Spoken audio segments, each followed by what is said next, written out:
Hello everyone, welcome to our next homework demonstration. This one's for Module 5. We're starting to do assumptions here. So let's go ahead and get started. I've picked out two. This one's kind of a longer video. We'll do one conditional proof and then we'll do one reductio ad absurdum so you can see how both of them are done. All right, let's do the first one. This one is the conditional proof. It's homework problem number 14. Now this one is very small. There's just one premise here and a conclusion, but we're gonna have to do a few pretty fancy things in order to make this one work.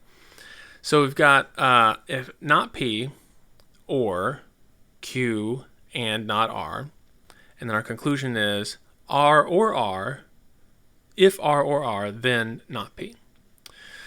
So in this case, we're going to have to assume something. Obviously, there's nothing we can do with this premise all by itself without some kind of assumption. And as a conditional proof, you're going to say, well, if such and such is true, if my assumption is true, then I get this conclusion. Then I get this other premise that I've built out. So in this case, since we've got the conclusion is itself a conditional here, what we need to do is assume this half and then get this half. If once we assume the antecedent, we're able to derive the consequent here, that's not P, then we'll be able to prove that if this is true, if R or R is true, then not P is true. So let's just assume, for purposes of conditional proof, R or R.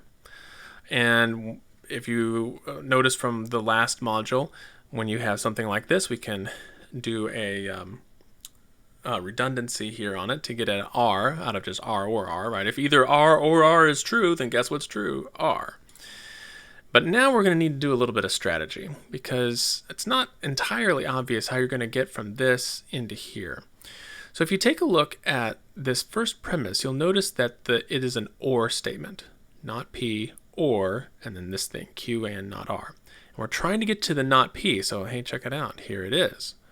Right, so like any other or statement, if you show that one side of it's false, the other side has to be true. And we want to show that this one's true, so that would mean we'd have to somehow show that this one is false. So what we're really looking for here is this. If I had not Q and not R, I would be able to get not P through disjunctive syllogism. Great. All right, that's a start. Well, how would I get this? Well, if you look at this one, also remembering from our previous module with the rules for replacement or equivalence, this parenthesis, negated parenthesis with a dot, I mean, this looks like you could probably De Morgan it. And if you De Morganed it, you would get this. So then if I had not Q or R, all right, see how that works? This is a De Morgan of that. Then I would be able to De Morgan it and then DS to get the not P. Well, really, if I just had R or not Q, because of the rule of commutation, then I would be able to use commutation, then De Morgan's rule, then disjunctive syllogism, and then I would get my not P. Well, now it just so turns out that I already have an R. So I could simply add the not Q to 3 here. So I can get from R or not Q. And so you say, well, where did the not Q come from? Remember, with addition, not Q comes from your imagination, from your head. So you strategically chose the not Q. You could have added anything. You could have added a unicorn. You could have added Z. You could have added whatever you wanted. But what we need is the not Q, because then that allows us to execute our plan here, doing commutation on 4 to get not Q or R, which we then De Morgan to get not Q and not R, which then we use disjunctive syllogism with 1 to get not P. So now we've shown that if you assume this statement, R or R, then this part is going to also be true. So we simply discharge our conditional proof. So we got if R or R, then not P. That's a conditional proof from 2 to 7. Now I put this little line barrier here for an important reason. Unlike proofs that the proofs that we've been doing in the last module, where all of the premises are live all the time, they can always be used. The ones, the premises following a conditional assumption, or any assumption, they're locked in behind this assumption. So we can't, if this was a further proof, if we needed to do more stuff, we couldn't then go back and go, oh, 3R is true, right? No, R is true only if we assume R or R. If we're not assuming it, we don't know that R is true. So you have to be really, really careful with this. If you have assumed something, once you discharge that assumption, showing here conditional proof from 2 to 7, once you discharge it, all of those things inside the conditional proof or any assumption proof, those are all locked away. They cannot be used again. So think of this as like a black box, right? We do this one operation, which has several pieces to it, and we get out this conclusion. But since this part here, after we do the conditional proof, is identical to the conclusion that we're looking for, this premise, we've generated a premise identical to the conclusion. Therefore, zebra steak, we win. Then you're done. You declare victory. The confetti bomb goes off, and yeah. All right. Let's do the next one. The next one is a reductio proof. So here's the one I picked. This is problem number 15. I picked this one at random, so hopefully it's useful to you, or maybe someone got stuck doing this one and would like to see a little demonstration of it. So this one is a little bit, there's a few more steps in here. We've got the first premise is not Q. If not Q, then if L, then F. Then our second premise is Q, then not A. Our third premise is F, then B. Our fourth premise is just L by itself. And then our conclusion is not A or B. Now for this one, there's probably several ways to do this particular homework. I'm just going to show you the way I did it. It's just kind of where my mind went.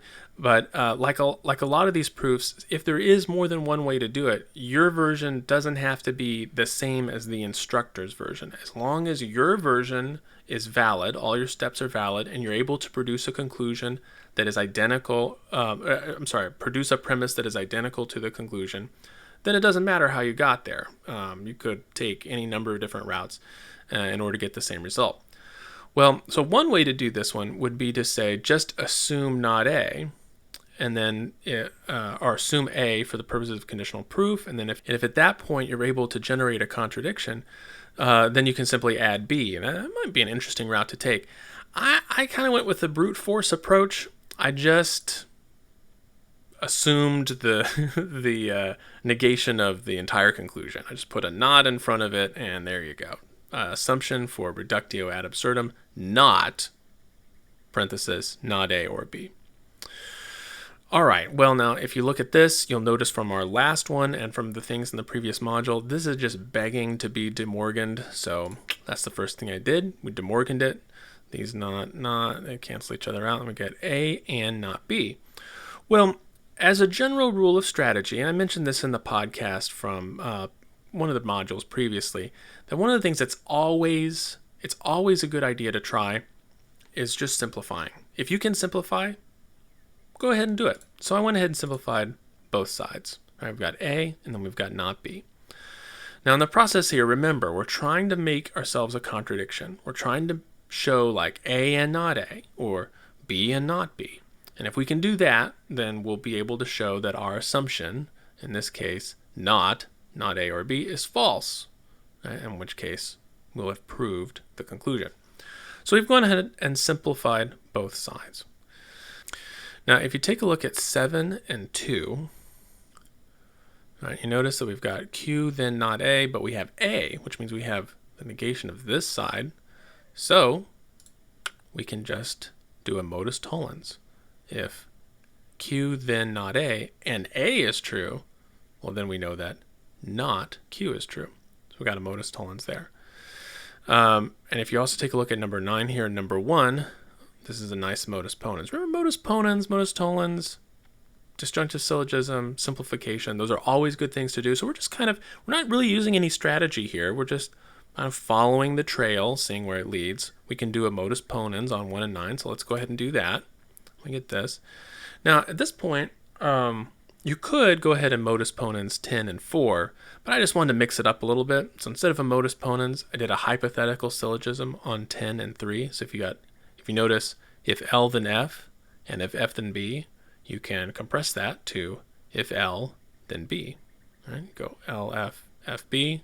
So then the F is like the middle term. It's the middleman. It gets cut out.